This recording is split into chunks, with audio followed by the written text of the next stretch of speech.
The plan was both admirable and risky. I pulled all the statistics. The month of December seemed to be the lowest intake month. Not a single healthy animal at the Pinal County Animal Care and Control would be euthanized during No-Kill December.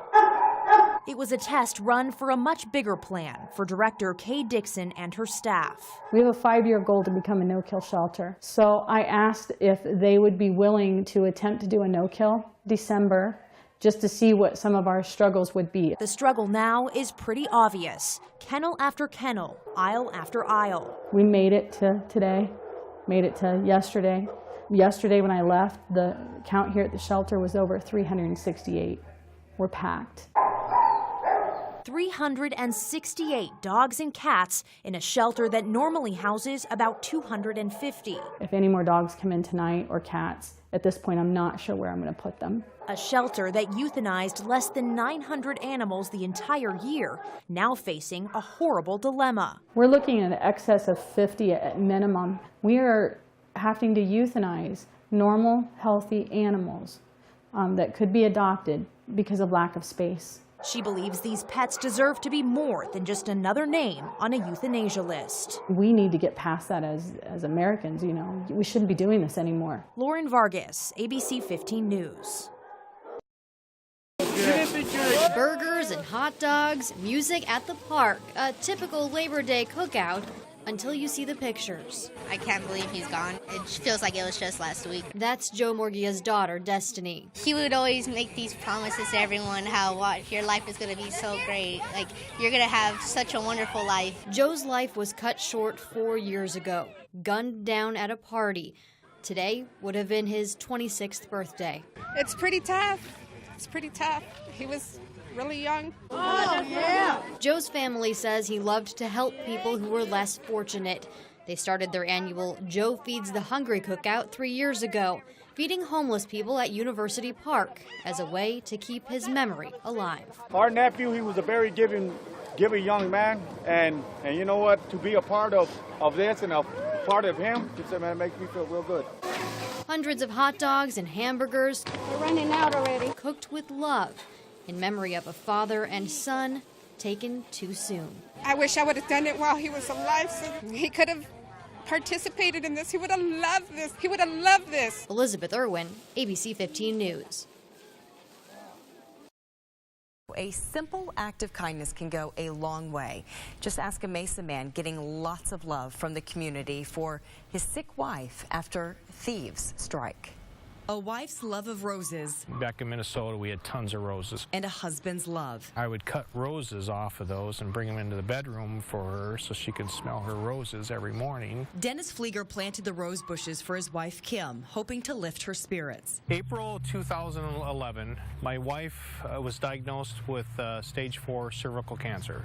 And then April of 2013, they determined that the cancer spread to her brain. While Kim is in the hospital fighting the cancer and battling seizures, last week, Dennis found himself in a different kind of fight. I got up in the morning to water the plants and the roses and noticed that there's holes in the ground. Somebody took out the rose bush by the street and then the middle red rose. Angry and frustrated, Dennis made a sign. Thank you for whoever has stolen the rose bushes. They were for my wife, who was recovering from cancer.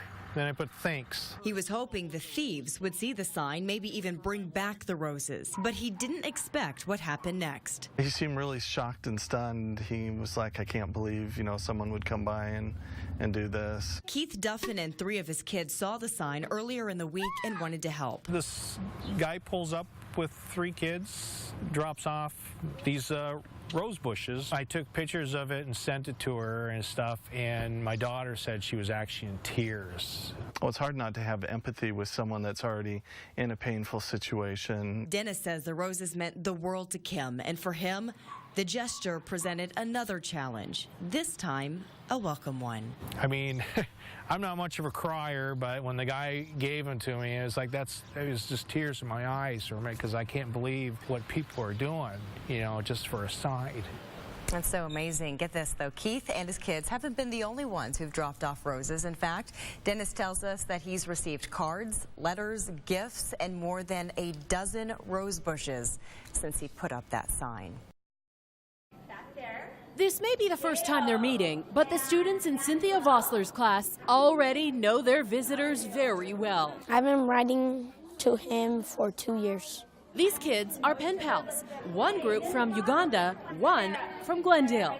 Hand in hand, they're hearing their friends' voices for the very first time. I asked him what his favorite sport is, and he said football. His favorite subject is math, and he has 2 brothers.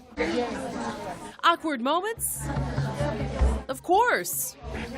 It's nice in Arizona, which we are in now. But the awkwardness quickly disappeared when the visitors took to the stage. Members of the Watoto Children's Choir have seen so much in their young lives, experiencing war, disease, and poverty. Their parents have passed away, or they've been abandoned, or they have no one else left to care for them. So they come in Watoto, and we're able to start and help them. But for this moment, they're simply kids, brought together by pen and paper, and now music. There's a special day because we have met our friends. In all likelihood, this first meeting will be their last. The Watoto children will continue to travel and spread awareness of the need in Uganda, and the children of Heritage Elementary will have some great memories of the day they finally met their pen pals. Until the day I die, of course, I'm going to remember it. It was the best day of my life that I had at school. I wish I could relive that moment.